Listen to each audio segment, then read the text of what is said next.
Welcome to this week's Lunch and Learn. It's lovely to be here with you all today. Thank you for joining us.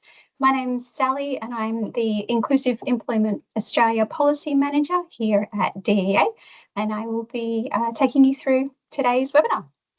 I'd like to begin by acknowledging traditional owners of the land on which each of us are dialing in from today.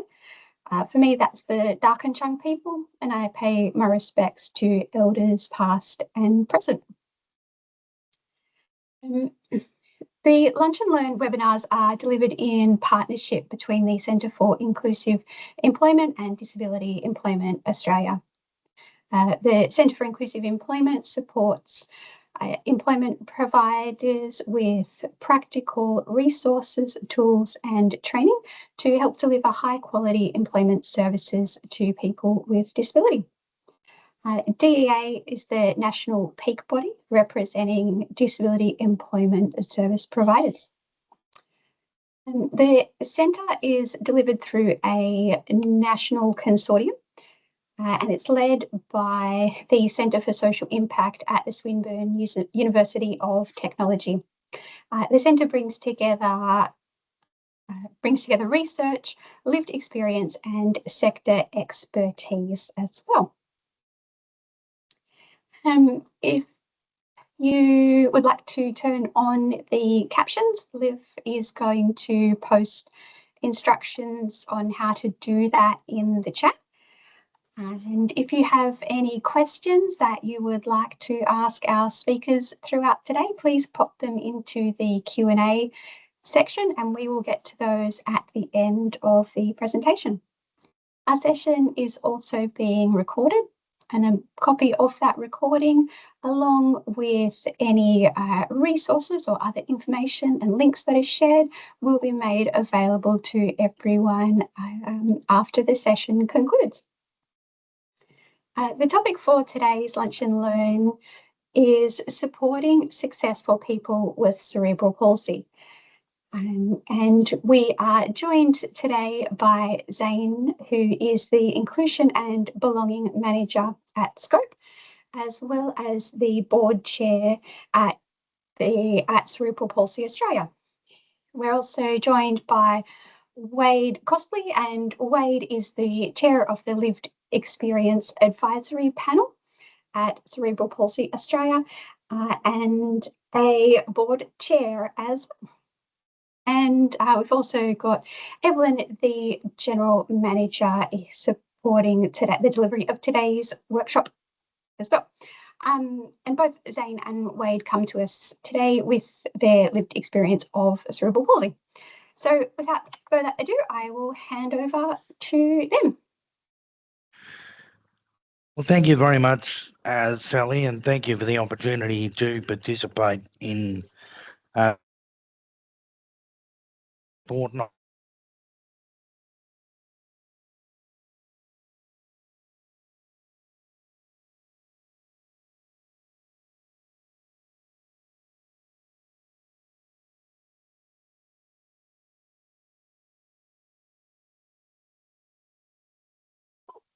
Wade, do you want to maybe jump in just while Zane's a bit frozen? Yeah, sure.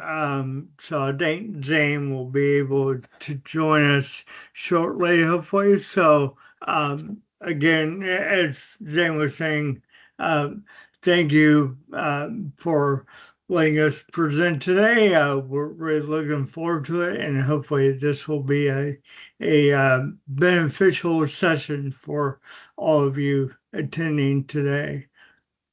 And I think Zane is back. I am. Yep. Thank you, Wayne. I'll let you take it away. Oh.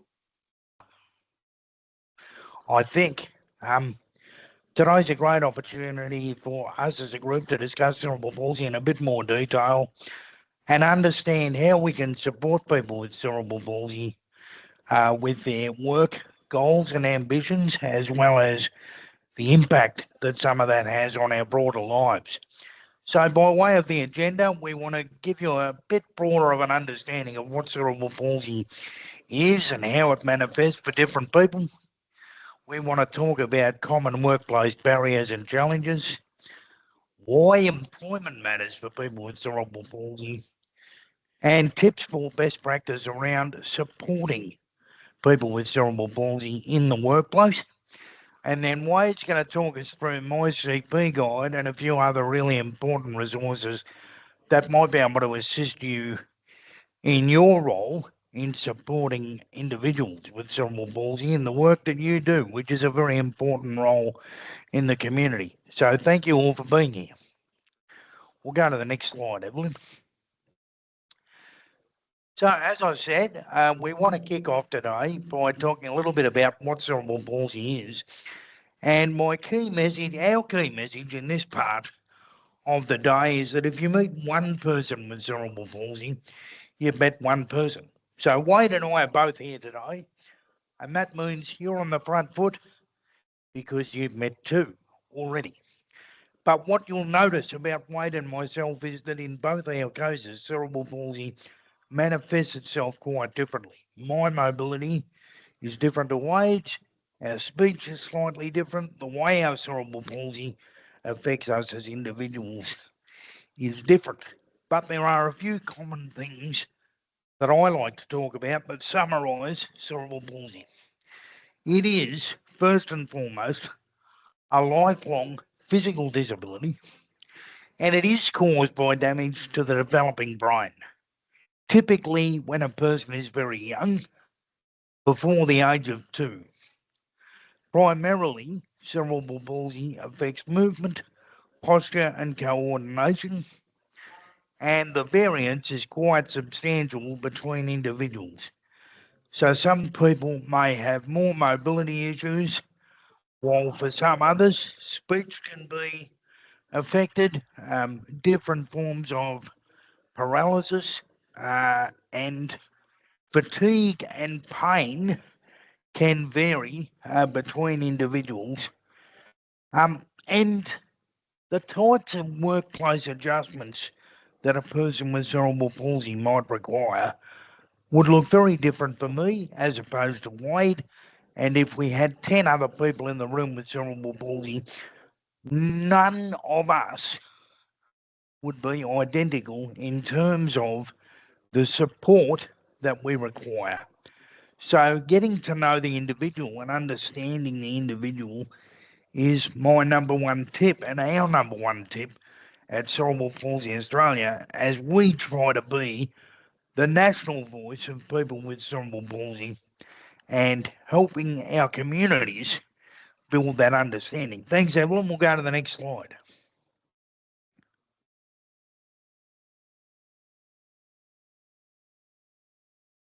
Hello, we've missed a few slides in this one, have we? We got the right presentation up? Yeah, sorry. I will just go back to the beginning. Okay, no worries. Always a few tech issues in these environments, isn't there, Wade? That's what we love about online presentations.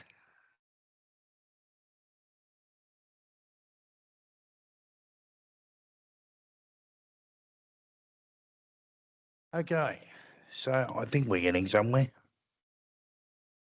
So just a few key facts that I think it's worthwhile knowing just to paint the picture of cerebral palsy in Australia. Currently, it affects around 37,000 individuals who live with cerebral palsy. About 28,000 of those, 75% of that population are adults. And that's quite a big number when you think about it, and important because it talks about that lifelong aspect of the disability.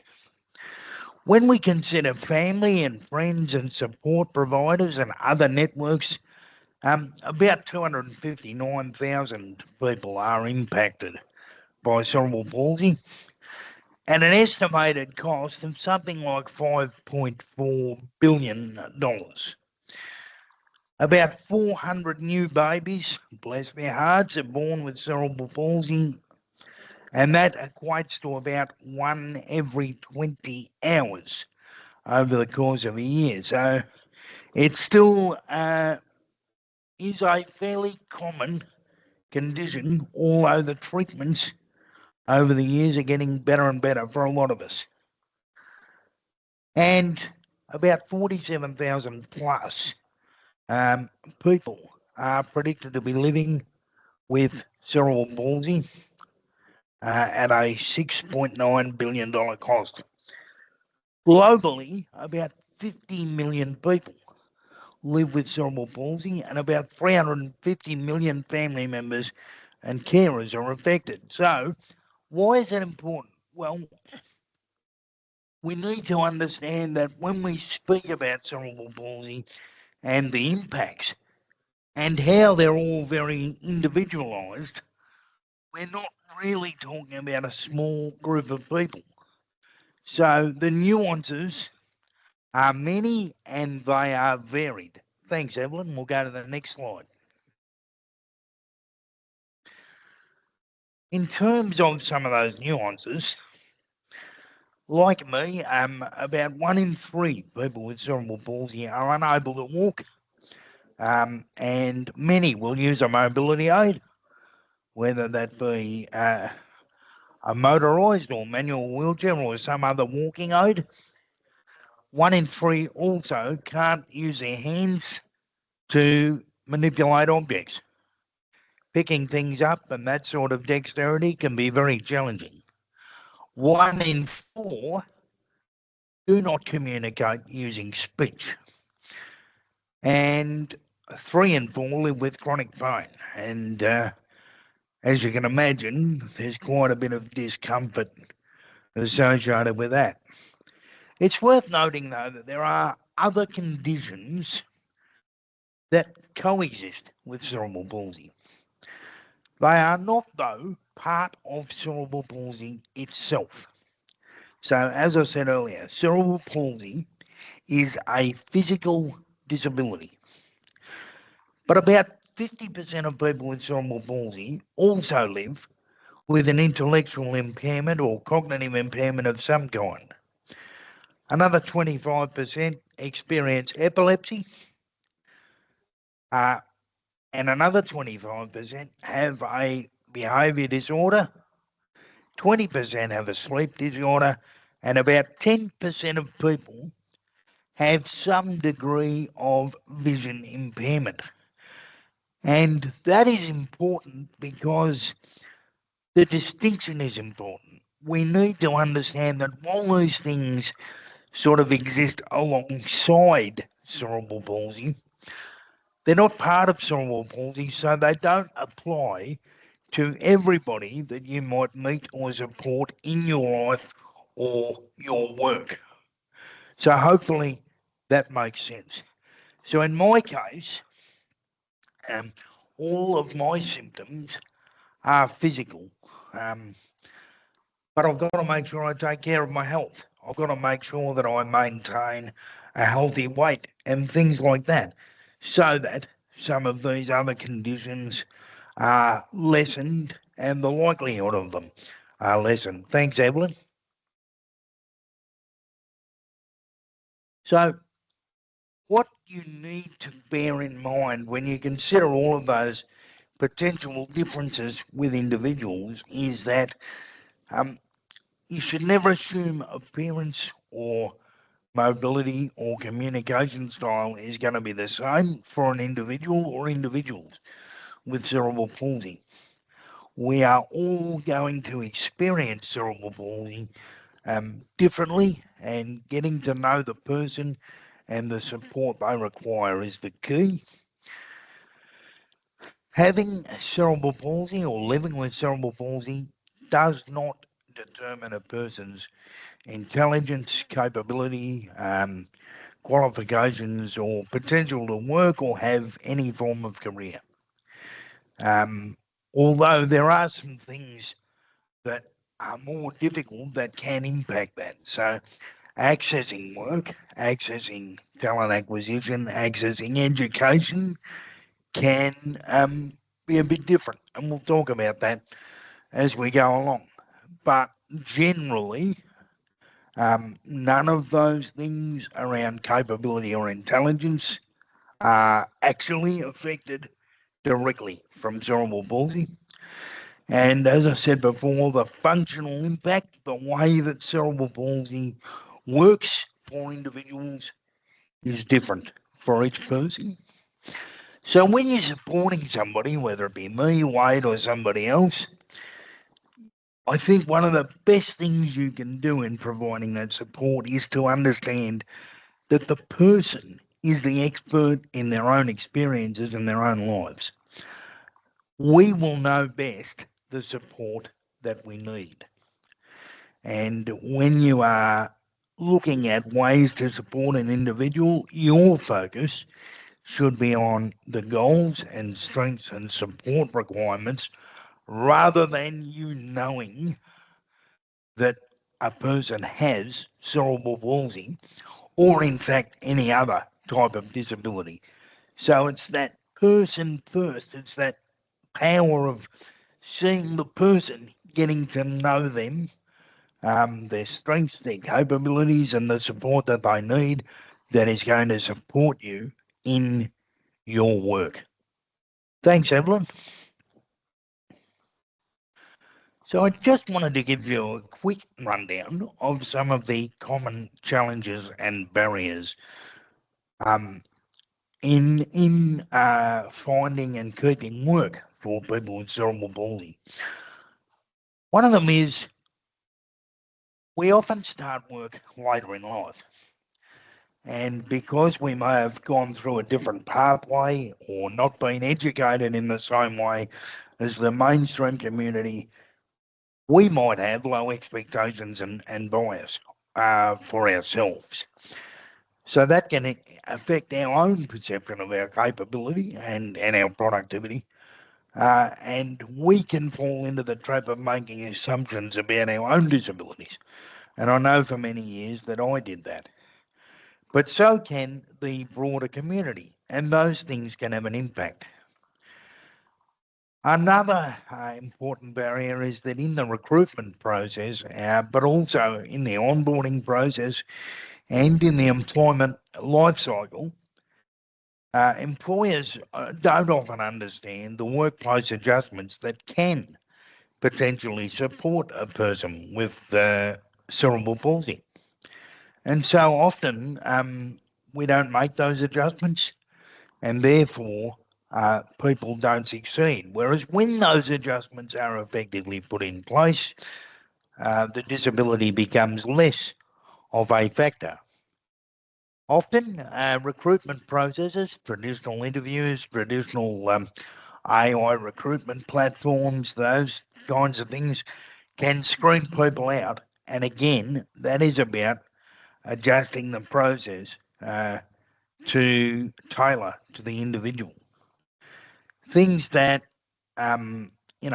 processes, systems, etc., that exclude people with disabilities, particularly people with cerebral palsy. So I support a team member, for example, who can't get into our people system because he can't use his hands. And so therefore, I have to go in currently and log annual leave when he wants to put an annual leave day in. They're the types of systems that we need to think about as a broader community in terms of improving accessibility and access so that we can create equitable experiences. But sometimes it's about, the time frames we put on work, things like that. We also, as I said before, often don't get the levels of work experience or build the networks that we often see others build. And that can mean that we get less opportunities to work because we get less exposure to career development and education.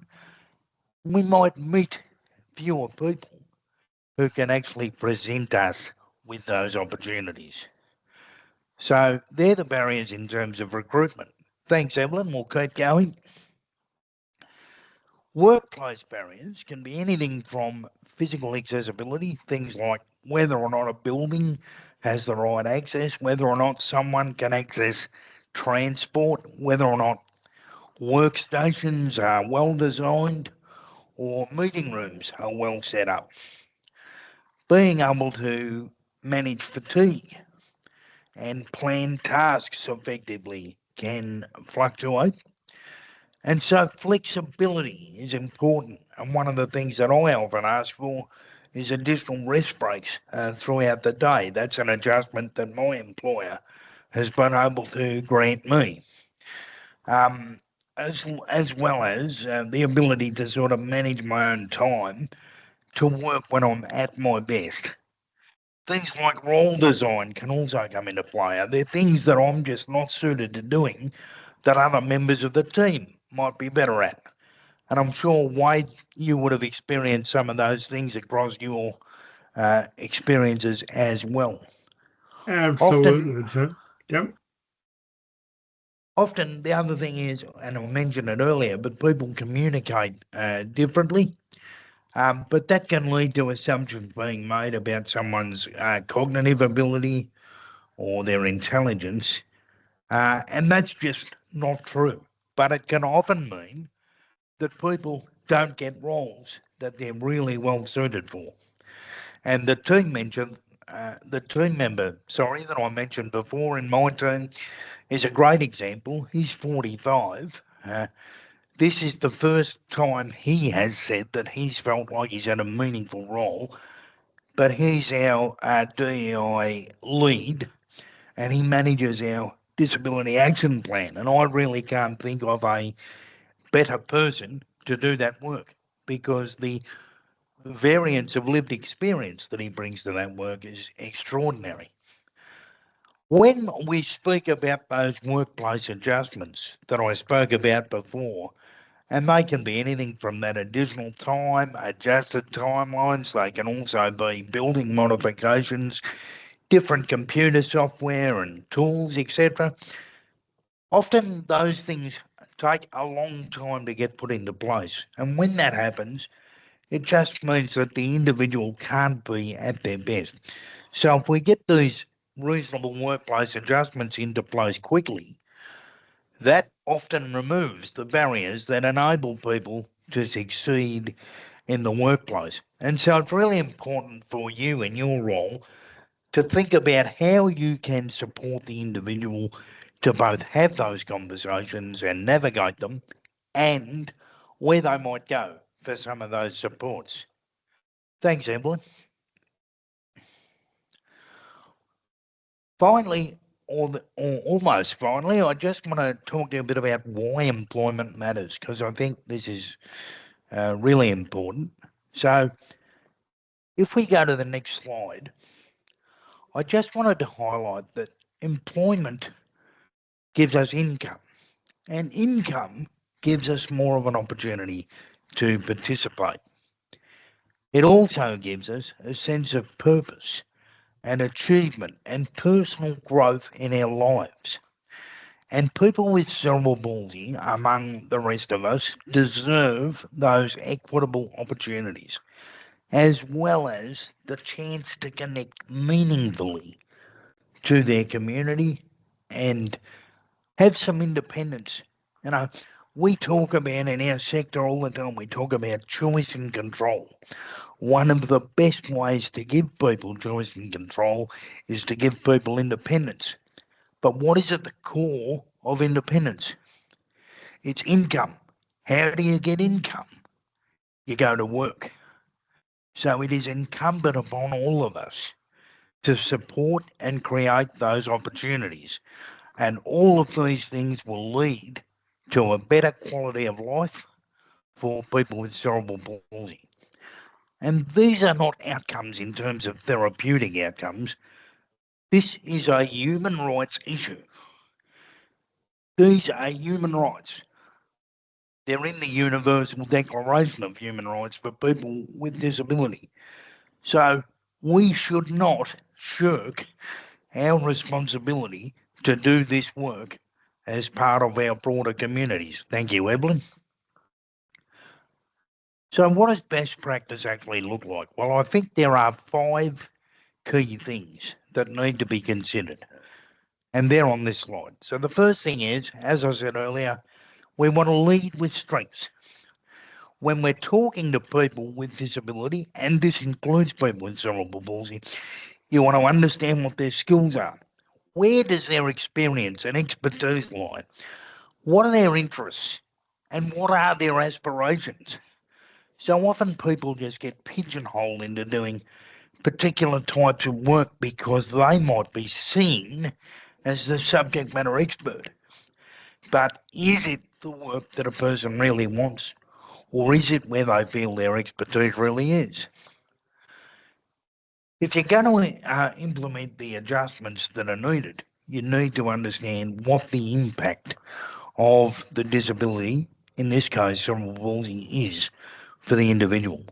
So be open about having those conversations and create an environment for the individual to properly speak to their needs. And in doing that, what we start to do is we start to normalise workplace adjustments. They just become part of everyday conversations. So we have, flexible ways of working. We create hybrid work. We talk about accessible workstations and adaptive equipment. Some people will use voice recognition software. So I do. I find typing very difficult. Not so difficult when the computer itself can do that for me. We want to make sure that things like parking and extra breaks might be in place to manage that fatigue.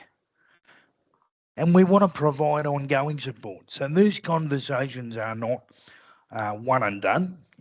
We want to constantly review adjustments, talk about whether they're working, and most importantly, talk about opportunity for career development, sustainable employment, and not just placement because it's convenient.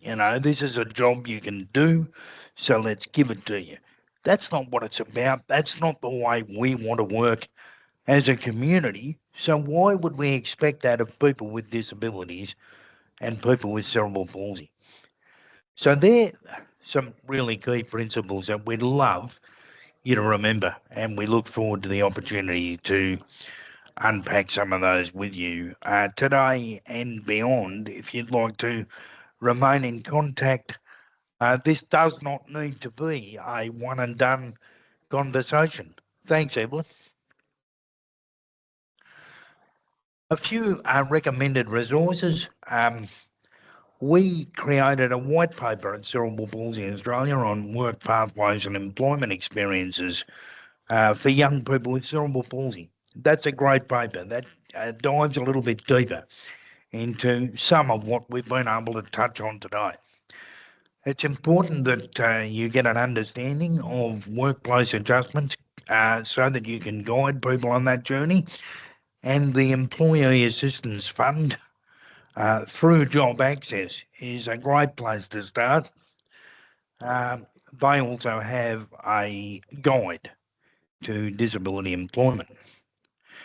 And then we have my CP guide, which is part of our work at Cerebral Palsy Australia, which I'm now very happy to throw to Wade to talk about for a few minutes. Well, thank you very much, Zane. And great information there. And as Zane said, I'd just like to talk to you about another platform that is part of Cerebral Palsy Australia, which is my CP Guide. And it's Australia's first continually updated, peer-reviewed CP information hub, and it's co-designed, trusted, accessible, and stage-relevant website for the CP community. You'll see now our homepage, and the platform includes information resources, and we have over 1,000 of those, a suite of resources written in easy English, a page of essential websites related to disability, health and well-being, support for parents and carers, and disability funding in Australia. In addition, MyCP also contains a large number of blogs that showcase the diversity and the accomplishments of the CP community. On the next slide, as you can see, we provide a full range of overall topics, and you can even see the work category there in the lower right-hand corner. And there's also the ability to filter by particular subtopics and life stages. And all of the information and resources that we feature are reviewed and validated using an information governance framework. So you can be ensured that they're all trusted and reliable. On the next slide, for you, one of the most relevant resources that we offer is an employment journey handbook for people with CP, which we co-developed with our friends at the Cerebral Palsy Support Network, which is a service provider here in Victoria. On the next slide, you'll see that this comprehensive handbook includes a wide range of informative topics, such as the employment challenges that people with CP face, and that is something that Zane touched upon before. And the handbook offers tips on how to manage the transition from school to work, including the importance of establishing early foundations of support, such as encouraging participation in social activities, setting goals, maintaining a positive attitude, etc. And also working with teachers to focus on those goals and achieving them, and emphasizing the strengths that students have, and if applicable, how to pursue tertiary education. And it also includes a list of employment support programs. On the next slide, you'll see that for job seekers, the handbook discusses the importance, once again, of setting goals and how volunteering can lead to employment. We also have online platforms that you can use for job searches and advice on how to disclose that you have CP to the potential employer. Also, how to prepare for interviews and how to discuss the supports that you might need. On the next slide, you'll see that the handbook is also helpful for employers, as it contains advice on the benefits of an inclusive workplace. And I'd like to expand on that particular point. People with CP spend their lives thinking outside the box because we had to live in a world that was not designed for us. So often we are quite good at coming up with new solutions that others might not have thought of. The handbook also includes the legal obligations for employers and dispels the misconceptions about hiring people with CP.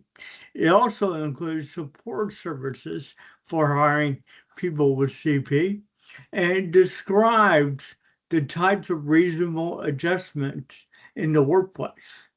And as well, one can find funding for these adjustments and resources for that.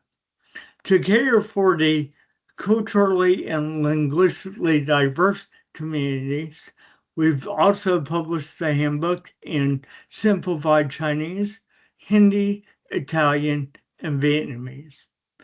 On the next slide, you'll see that we also provide an employment resource written in easy English for people with low literacy skills, which talks about the benefits of work, some challenges that people might find at work, workers' rights, how to self-advocate at work, external supports that can help you, and what to do when you can no longer work.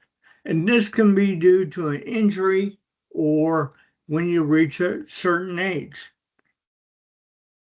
on our next slide, you'll see on the next and we have our blogs, which includes lived experience perspectives on employment. And as examples of those on the next slide, you can read how Sophie overcame obstacles at uni, or how Joseph managed the challenges of turning work experiences into long-term employment, or how Breyer, our deputy chair, persevered until she found the right job for her, or how I thrived in a fulfilling career. So that's a bit about my CP guide. And on the next slide, if you'd like to keep up to date with the latest on my CP guide, you can subscribe to our newsletter either by scanning the QR code on your screen or visiting our website, mycpguide.com.au. And now I think we got time for some Q&A.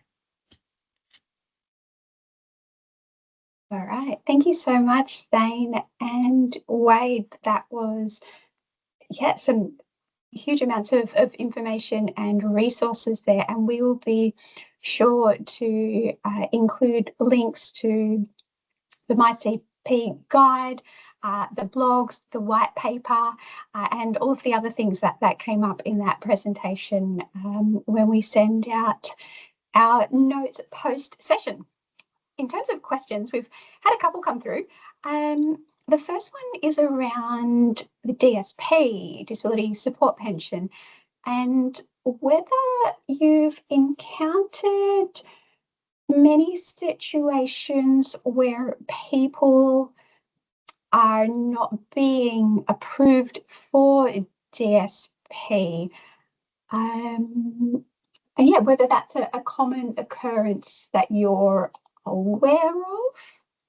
And yeah. Well, I might start, if I may, Wade.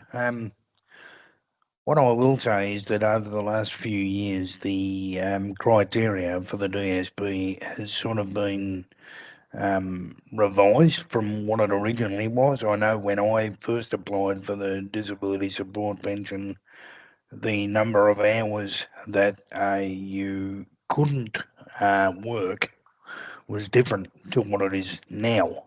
So now I think you've got to, and correct me if you know the answer to this, Wade, but I think now you've got to be able to not be able to work more than 15 hours a fortnight. But when I applied, it was actually double that. It was 15 hours a week. And I think that means that some people who might have been eligible years ago perhaps aren't eligible now. But I also think the messaging that I would like to put forward is it is incumbent upon us as a community to actually create meaningful opportunities for employment for as many people as we can. I mean, the DSP is a wonderful resource for those who need it, but there are a lot of people with cerebral palsy who are very employable, and I guess that's one of the key messages that I want to leave people with today is really, the welfare system is wonderful and it's a great part about being an Australian.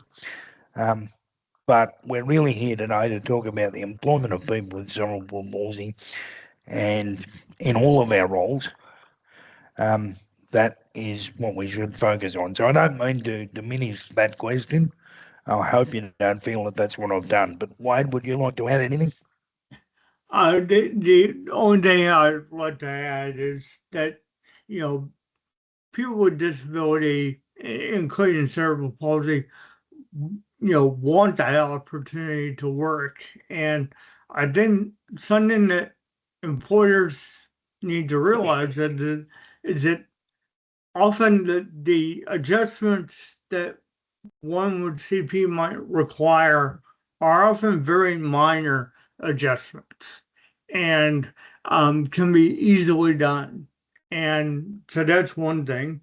And another thing would be, as far as getting, more people with CP employed, I think employers do need to be aware, and Zane touched upon this earlier during his presentation, about the methods through which certain companies are interviewing today. AI inadvertently discriminates against people with disabilities, especially when there are just automatic interviews on camera and they allow a certain time on the phone or on as a response. So I think that people should just be more aware of what they can do to make adjustments, and often they're very minor. I think that's a fantastic way of framing DSP. It's a great and important option to have available. However, it's that focus on employment that should be centered and making sure that those opportunities are available to all people who are seeking them. It looks like you've actually inadvertently answered our other questions along the way. There's some great stuff in the CP guide that has talked about how employers could potentially frame conversations. So win there. And just finally, just as I double check back with a couple of spots, if people have a potential person that they think might be a contributor to your blog that has a story that they might like to share, can they reach out to you guys and perhaps send that through and see if that can be lined up? Absolutely. We look forward to publishing as many blogs as we can.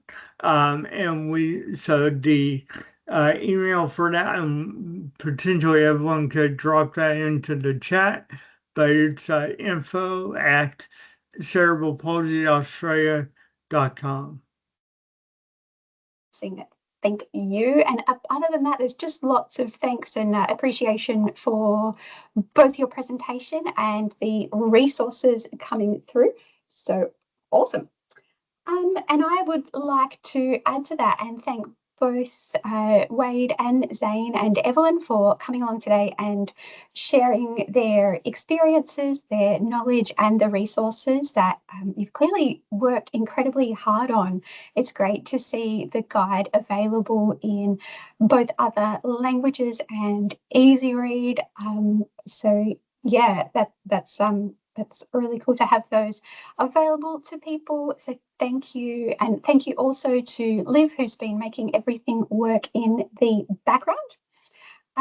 Liv is about to launch a quick feedback poll. So if you wouldn't mind sticking around for a moment just to pop your responses in there, that would be greatly appreciated.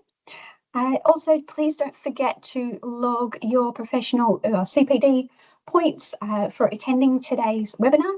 And in 2 weeks' time, on the 29th of July, we have our next lunch and learn session, and we are going to be talking about inclusive careers for people with disability through apprenticeships, which will be another fantastic topic and resource for people to be able to access. So again, thank you so much, Zane and Wade and everyone for attending. It's been fantastic to have you all here today. Thank you. Thank you, everyone.